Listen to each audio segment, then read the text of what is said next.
GFY Records, your label. Yeah. What came first, the song or the label name? The song came first. The song so I wrote first. the songs first, and then we were like, okay, we need a label, and I just felt like go fuck yourself. Just felt right. It does. That's what I was being polite saying. Is it go fuck yourself or GFY? Either one. Go fuck yourself. Okay, great. What's up, friends? It's your girl, Emily Curl, back here in our iHeartRadio studios in New York City, hanging out with one of my favorite artists. Julia Michaels is here. Can we show some love for Julia? I am so excited to have you here. I'm so happy to be here. And what an amazing time in your life, an exciting era, new music and engagement. Congratulations.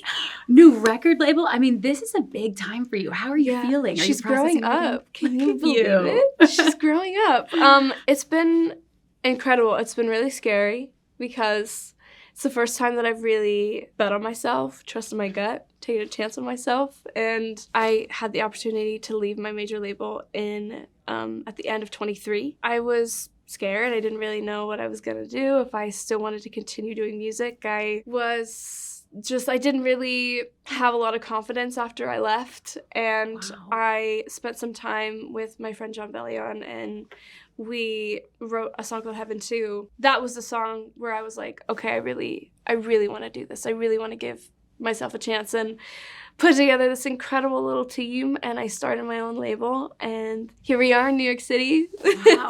Talking about it. I think it's crazy for me. I'm such a huge fan of yours. Thank you. And to even think that there's a time where you would doubt your own abilities is like, as a fan, that's such a wild thought. Like, as a creative, like, what goes through your mind, when you're, creating these projects? I can't even imagine, like, thinking of you having those thoughts. Well, I think it was mostly just because, like, kind of toward the end of my label experience, I just felt like I was having a really hard time getting people to listen.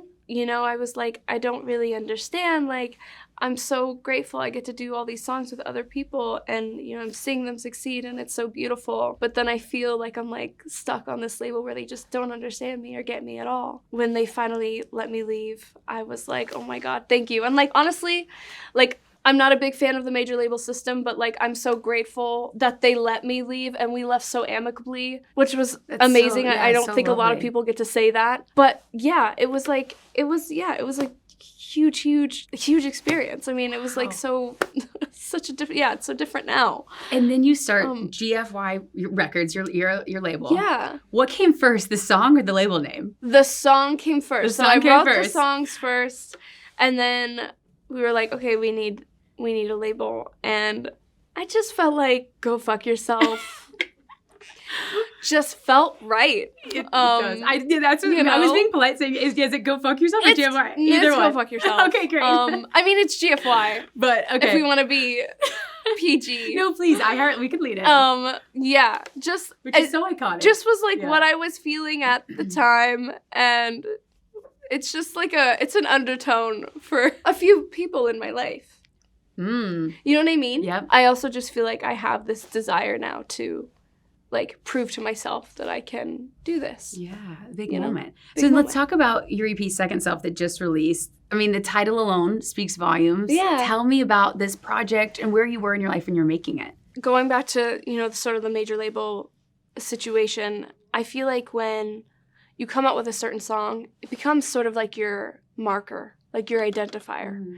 And so it was like, when I put out Issues, it was like, all right, you're our Issues girl, And anytime I would write anything that was a different topic that wasn't vulnerable or something, I felt like it wasn't met the same way as it would have been if it was like a more vulnerable, raw song. Yeah. And then I would get scared to show anything that wasn't like that. When I left, Heaven 2 was the first song that I had written that was kind of more on the, like, sexier, fun side of my personality. And so when it came time to name our EP, I was like, I think I want to call it Second Self because, yes, I am this raw, vulnerable person, and that is a huge part of my identity.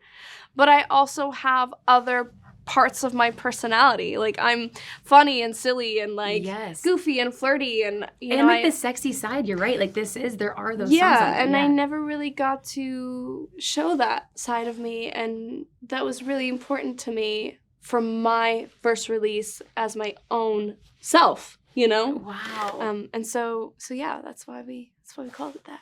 I also love that you worked with John on this. I mean, he's one of my favorites. The two of you together, I can imagine the energy. Paint the scene for you, what it's like in that room when you're working together. I love him. We write very similarly, and I think that's why we work so well together. Because the cadence, there's something in the way that you both deliver that is really special. Yeah, like melodically, we have like relatively similar instincts. We write the same way in the sense that we both kind of like soul write. We'll like kind of both get on the mic and just sing things, and then there'll be like some sort of subconscious something that like comes out. We'll just sort of follow it, you know, like we don't put pressure on it. We just kind of like write really freely together, and we spend most of our time just like making jokes and just like laughing the whole time, and it's just such a non-pressure situation, and we just have so much fun together. Any other collaborators on Second Self that you were really writing with and working with? A lot of the producers and songwriters that I worked with on this EP have been people I've worked with since I started being an artist. My friend John Ryan, it's these producers named The Monsters.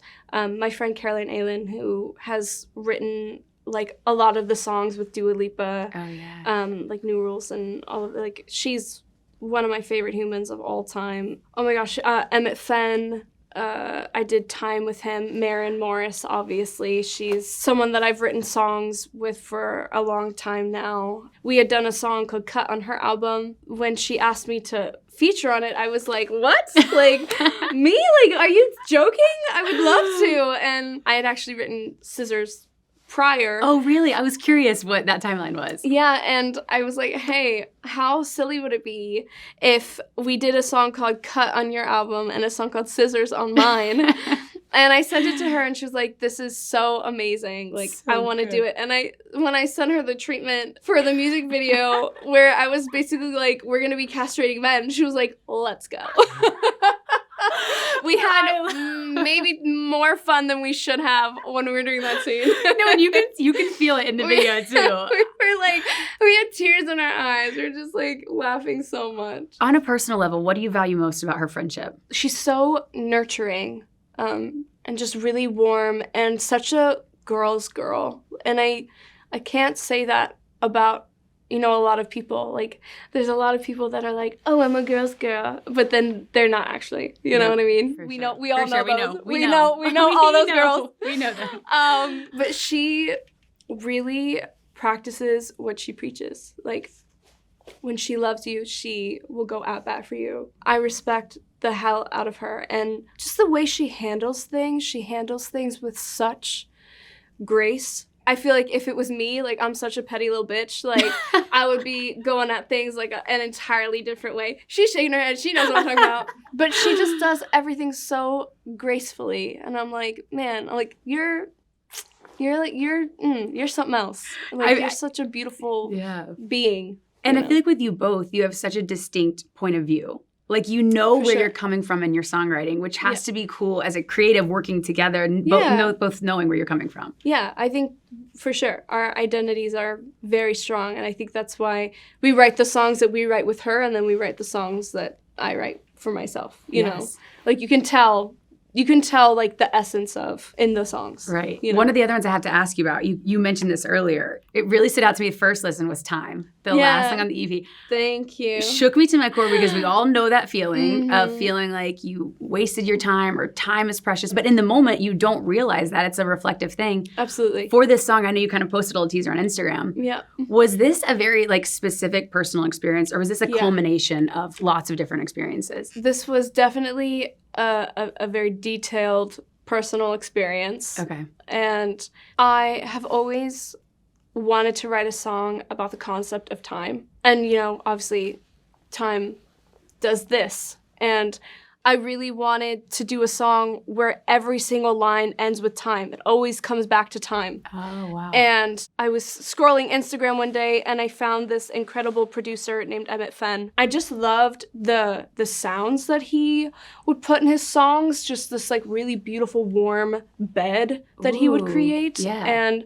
I was like, I need to work with this guy. I don't know him. I don't even know if he lives in the States. I don't even know where he's from. I just like want to work with him so bad. And what, you DM'd him? You're like, hey? So, well, I had my manager reach out to him on my behalf, and we got together. He actually lived close-ish to me. Oh, wow. And yeah, we got together, and I told him that I had this idea called Time, and he started playing these chords. And I write a lot. Like, if I'm writing by myself, I write in silence. He was kind of like, we can change things? And so, like, I'm like, no, I'm writing. I just like, I'm not vocal about it. So because you don't I'm not speak these to. lyrics when you just have it in your head and you can like visualize it, or you just hear it? I like write the melodies and everything in my head because I'm like not ready for an outside opinion yet. Oh, you have to like source it first. Yeah, I have to like process it first, and then that's so interesting. And then kind of like sing it down, and then be like, okay, cool. Like, I don't know if I love the way this sounds. Like, I'm gonna change this, and I don't necessarily know if I love this lyric. I think this one can be better. I'm gonna change it. Yeah, I had written the verses, and then I couldn't figure out what to do with the chorus, and I loved the verses so much that I was like, I don't want to force it just to like say that we wrote a song today. And so he bounced it for me, and so I'd be in traffic, you know, you live in LA, you sit in traffic for 2, 3, 4 hours a day sometimes, and that song would sort of come into rotation in my car, and I'd listen to it and be like, I love this song. And I think at the time I wasn't in a place to finish it. To like process all the emotions that came with that. I wasn't ready. So how long did you sit on that song? A year and a half. I was sitting in traffic and I started singing this melody, and then I wrote it in the car, and I texted Emmett and I was like, where are you? I'm ready. Sang it down, wrote the bridge there. Yeah, and I almost didn't put it on the album because I was like, I'm past this now. I'm past this feeling now. I'm past this person now. Yeah. Like, I'm getting married. I'm so happy. I'm so in love. I was like, this was such a big part of my life, and I did have this like really raw feeling when I wrote it. And I still wanted to honor that side of myself as well. And of course, like, you know, as a public figure, people are invested in your life and your love life. Was there any part of you that was nervous about the speculation that would come with that song as well? Or was it more just of you processing? No, because I think people know. Like, I'm an open book, and people just know my business. Right. People are always gonna find the person that it correlates with. They just are. Yeah. But this is also my story too. And so I have to honor that as well. Yeah. And now we love watching your story unfold. You mentioned this. I mean, you're getting married. Congratulations, you're engaged. The way I gasped when I opened my Instagram and saw that, I was just, first off, I'm so happy for you because I do feel like as a fan, he's so hot. You did such a great job. Oh my God, thanks. As a fan, I just watched or listened to your journey through love. I know. Like, that you found I've really been through it. Yes, and now I'm so happy. I feel like personally so happy for you. Thank you. When did you know in your relationship that things were going to be different with him? I knew things were going to be different when he took care of me when I had to have some surgeries. Like, end of 21, I started having like these really intense heart palpitations. Oh, wow. And I think it was like the stress of a breakup plus kind of like variants of other things. I was having something called bigeminy. So basically for every heartbeat, I was having an extra heartbeat. And it was just awful, really scary. And I was still in my relationship with my ex at the time that all of these things were happening. And I was actively planning on having this surgery to kind of correct it. And that's not nothing, you know, like it's an elective surgery, but it's like a heart surgery nonetheless. And I remember when I told him that I was going to be having this surgery, he said, I hope I'm in town for that. Oh. We ended up breaking up in like April. I met him in June, and I had my surgery in August. This man flew from New York to be there, was texting my mom. Oh my God. Like for updates. Slept next to me in the hospital was helping me get out of bed because I was too weak to get up, was putting me on the toilet so that I could pee, and took care of me for that entire week. And as I was recovering, this man is like playing board games with my mom and hanging out with my mom and watching movies with us. And I was like, this is the love of my life. And this is what this the man. Feels like. Yeah. I was like, wow, I have never had somebody show up for me, especially a man that I just met. Yeah, basically. Right. And he's here. He dropped everything to just come and take care of me. And he's like spending time with my mom. I've never had that before. And just things like that. I was like, this is the most incredible man I've ever met. Like, he's amazing. Tell me about the day that you got engaged. Can you walk me through that day? Honestly, it was like the most normal day ever. We were having like a little date. And we do that a lot, so it wasn't like out of the ordinary. He knows physical touch and quality time are really important to me. Like, we could be on the couch and he could have his like small pinky toe like on me, and I'm like, yep, I'm happy. Oh my gosh. I'm like, yes, please. Like, he could have like his hair on me and I'm like, yes. And he knows that like if I have a morning, he's like, what are you doing? Let's go take a walk. Let's go get a coffee. Let's go do something, you know? I had a day off and he was like, oh, I would love to take you to this spot that I found when my mom was here. I think you'd love it. And there was no cameras. There was no... And did you have any idea? Nothing. I had no idea. I had no makeup on, girl. I was like, yeah, sure. Like, let's just go have a day. Like, and... I had no idea. He was like, I have this whole speech prepared, but then I forgot it. I was so nervous. Oh, but that's how you're so present. He had the ring for like 6 months. He was like, I wanted to do it this day, but then this happened, and then I wanted our families to meet, and then our families were together, but then I was like, I want to do this in private, and like, he was like, and then I realized there's never a right time, and I just had to do it, or like, I was gonna be sick. Like, no, I was about to say, that would like burn a hole in your pocket. That's wild. He had it in our closet the whole time, and I had no idea. That's so funny. Yeah. Okay, so I had to ask, when you dream about your wedding day, like, do you already have a picture of what that's going to look like in your mind? Is it something you think about? I do, yeah. I definitely do. I'm not a flashy person. I'm not a showy person. I oftentimes say that I think I picked the wrong job because I'm not used to being the center of attention. Like, I really am not. Like, it makes me a little uncomfortable. So I know that I don't want to do anything like grand or extravagant. Like, I want to do something that feels really cozy and warm with just like close family and friends. Wow. And is it something where you would want to like actually sing at your wedding, perform at your own, you're like, I want a day off? I would never. That's so insane. Could you imagine? Oh my God, come to my wedding and watch me sing at my wedding. But that would be my dream. That's so crazy. Can you just come to my wedding? I'm God. So single. I waited a nice little rendition for him, just a little. Yeah, I mean, your wedding, yeah. Mine, yours. Could you imagine? Oh to get up there, sing him a little song? In front of that's so funny. That's the most narcissistic thing I've ever heard in my life. If someone has done that, like, props to you. I'm so happy for you. Has anyone done that? I still stand by it. And do you guys have a plan set, or you're still just, like, enjoying your engaged time? We're in the talks about it. We're talking about it. But, I don't know. I think we just want it to be, like, I don't know, just cozy and sweet. I love that. Yeah. I can't wait to see your performance at your wedding.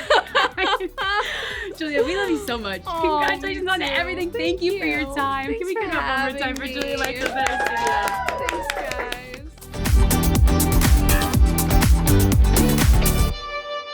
Thanks so much for watching. Did you like that video? You can check out more over here, and don't forget to subscribe to iHeart right here. And if you're already a longtime fan, make sure you ring the bell down below so you don't miss a single video. See you next time.